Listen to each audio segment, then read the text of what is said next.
Hey friends, if you encounter this issue where you notice the Austin Amazon KFAUWI device under network device, then please watch this video. A lot of users are wondering what this is. We have never heard about it, and it is showing under network devices. It is also connected. So is it a virus or what? Now let me tell you something.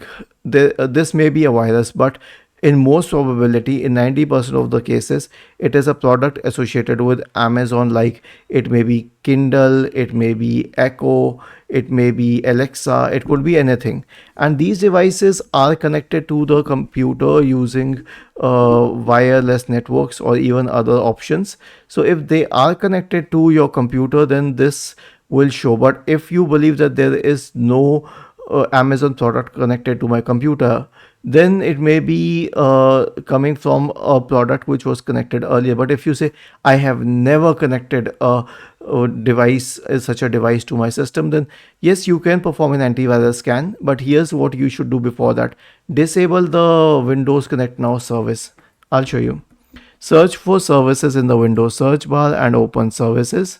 Scroll down to the Windows Connect Now service. Right click on it and then select properties, then select change it to disabled, click on apply and then click on OK, and this will disable these connections, because this connection specifically needs the Windows Connect Now service. Will it disable your Wi-Fi, or will it disable other products connected to your system? No, it will not impact non-Amazon products, because this service is very specific to Amazon products and maybe a few other products. So this is how you can remove it, and then you can perform an antivirus scan on your system, which I recommend. So search for Windows Security in the Windows search bar and open Windows Security. Then go to the Virus and Threat Protection tab on the list on the left hand side. Select Scan options, select Full Scan, and then click on Scan Now. Was this helpful? If yes, then please subscribe to the channel, and if not, then let us know in the comment section of the video on how we could help you further.